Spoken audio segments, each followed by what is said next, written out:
আসসালামু আলাইকুম এভরিওয়ান, সকলে কেমন আছেন? আশা করি আল্লাহ তাআলার অশেষ রহমতে ভালো আছেন। যা খুশি তাই করো ইউটিউব চ্যানেলের পক্ষ থেকে সবাইকে স্বাগতম। আমরা কয়েকজন মিলে অনেক আগেই প্ল্যান করেছি যেখানে মাছের আড়ত বা ইলিশ মাছ যেখানে বিক্রি করে থেকে তোলার পর সরাসরি যেখানে বিক্রি করে ওখানে আমরা যাব। ওখানে কিভাবে ব্যবসায়ীরা মাছ কিনে এবং আমাদের জন্য নিয়ে আসে তা আমরা দেখবো। তো যাবো বলে আমাদের সময় হয় নাই বা সবাই মিলে একত্র হয় নাই বিধে আমাদের যাওয়া হয় নাই। আজকে সবাই মিলে চলে আসলাম মাছের আড়তে। আজকে দেখবো কিভাবে এখানে ইলিশ মাছ বিক্রি করা হয়। প্রথমে আসার পর আমরা মাছের আড়তের বাইরের দিকটা দেখে অনেক মুগ্ধকর লেগেছে, কারণ দেখা যাচ্ছে ভিতরে লাল গেঞ্জি পরা অনেকগুলা মানুষ এবং ভিতরে অনেক ভিড়। তো পরে জানতে পারলাম যে যারা লাল গেঞ্জি পরেন না তারা হচ্ছে এখানের কর্মকর্তা। এদের মাধ্যমে মাছ নৌকা থেকে এখানে আনা হয় এবং এখান থেকে গাড়িতে তোলা হয়। এরা ছাড়া অন্য কেউ এই মাছ ধরতে পারে না। যাই পরে ভিতরে ঢোকার পরে বড় বড় কিছু বাক্স দেখতে পারলাম। পরে জানতে পারলাম যে প্রত্যেকটা নৌকাওয়ালার একটা একটা বাক্স থাকে। নৌকা থেকে মাছগুলা সরাসরি এখানে আনা হয়। এখানে আনার পরে মাছ বিক্রি করার জন্য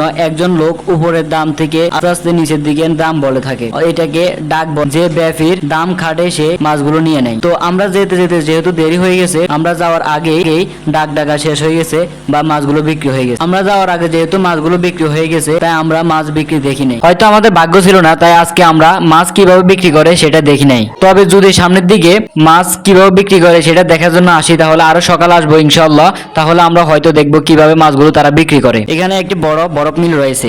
এই বরফ মিল থেকে বরফগুলোকে কুচি কুচি করে মাছের মধ্যে দিয়ে মাছগুলোকে এখান থেকে উপরে নিয়ে যায় বিক্রি করার জন্য। আর এখানে একটা সরু পথ রয়েছে যে বরফগুলো এখান থেকে সোজা গিয়ে নৌকাতে পড়ে বা নৌকাতে যে মাছগুলো ধরে বা 2 থেকে 3 দিন তো ওরা নৌকাতে মাছ ধরে।